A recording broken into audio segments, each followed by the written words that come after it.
Assalamualaikum, nama saya Nika Maria. Hari ini saya akan membahas tentang autisme. Penasaran kan autisme itu apa? Yuk langsung aja ke video selanjutnya. Apa sih autisme? Autisme adalah gangguan perkembangan terpasif pada anak yang ditandai dengan adanya gangguan dan keterlambatan dalam bidang kognitif, dalam bidang bahasa, perilaku, interaksi sosial. Tahu gak sih, ternyata penderita autis di seluruh dunia mengalami peningkatan. Berdasarkan catatan WHO pada tahun 2018, 1:160 kelahiran anak di dunia mengalami autis. Sedangkan berdasarkan penelitian yang dilakukan di Amerika pada tahun 2016 dan tahun 2018 mengalami peningkatan. Terbukti pada tahun 2016 1:68 kelahiran anak di Amerika mengalami autis. Sedangkan pada tahun 2018 1:59 anak mengalami autisme. Sedangkan di Indonesia pada tahun 2015 1/150 kelahiran anak mengalami autisme. Cukup tinggi sekali ya. Pasti dari kalian bertanya-tanya, kenapa sih penyebab autisme? Apa sebabnya?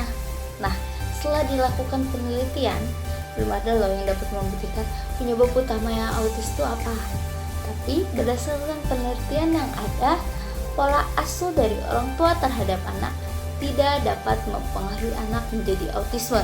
Jadi bukan pola asuh orang tua terhadap anak ya, tapi ada faktor-faktor loh yang dapat mempengaruhi autisme terhadap anak. Seperti bayi itu lahir dengan berat badan yang rendah.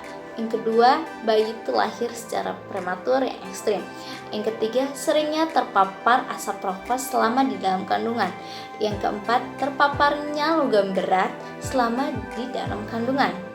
Tanda selanjutnya, jika anak mengalami autisme adalah terpakuan tidak lazim pada suatu benda. Biasanya anak-anak autis ini cenderung fokus terhadap benda-benda yang dia sukai. Misalkan dia suka sama roda yang berputar, maka dia akan terus melihat roda itu berputar atau mengulangi roda itu berputar.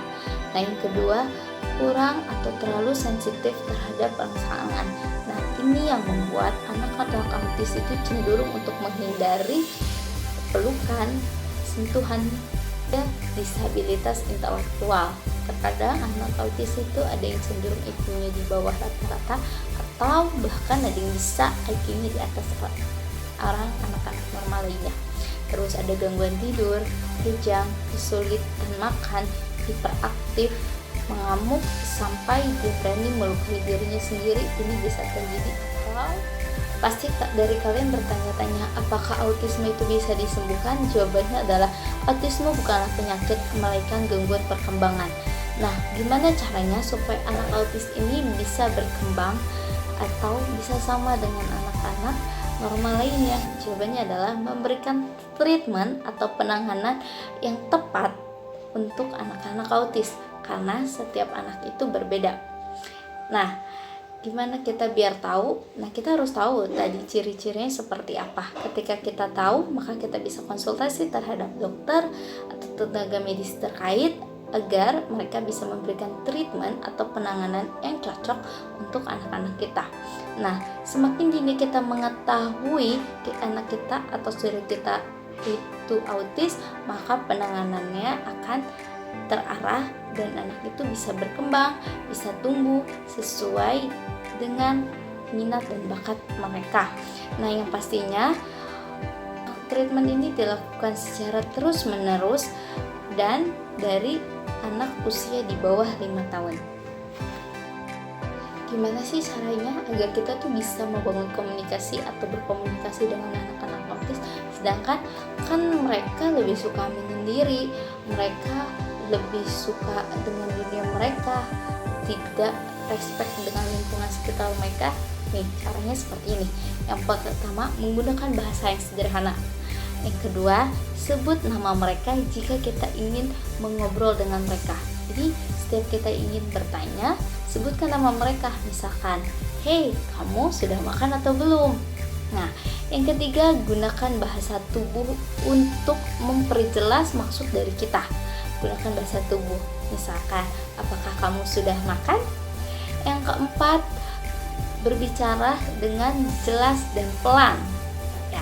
Yang kelima, berilah waktu mereka untuk memahami maksud dari apa yang kita maksudkan.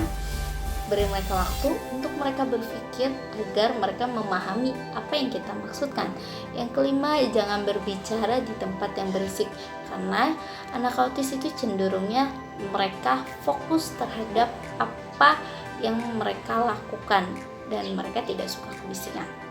Ternyata ada loh anak autisme yang bisa memiliki prestasi dan bersaing dengan orang-orang normal lainnya. Salah satunya adalah Satori Tajiri, laki-laki yang lahir pada tanggal 28 Agustus 1965 di Tokyo, Jepang. Ialah pencipta game Pokemon yang juga pendiri dari CEO Game Freak, sebuah perusahaan pengembangan game. Namun tidak banyak yang mengetahui kan di antara kita bahwa Satori Tajiri adalah seorang penyandang di sindrom Asperger atau gangguan perkembangan yang termasuk kategori gangguan spektrum autisme. Gak nyangka kan dari kalian kalau dia adalah salah satu anak penyandang autis tapi bisa berprestasi.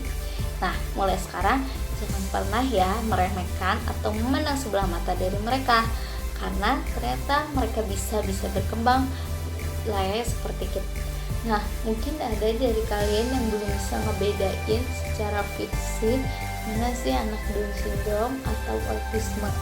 Di sini ada gambar mana anak penderita autisme atau Down syndrome. Menurut kalian yang mana? Ya, benar banget. Nah, anak yang memeluk itu adalah salah satu anak penderita Down syndrome, sedangkan anak yang dipeluk adalah salah satu anak yang menderita autisme. Nah, apa sih bedanya autisme dengan Down syndrome? Nah, Down syndrome adalah sebuah penyakit dengan kondisi kelainan kromosom yang terjadi sejak di dalam kandungan.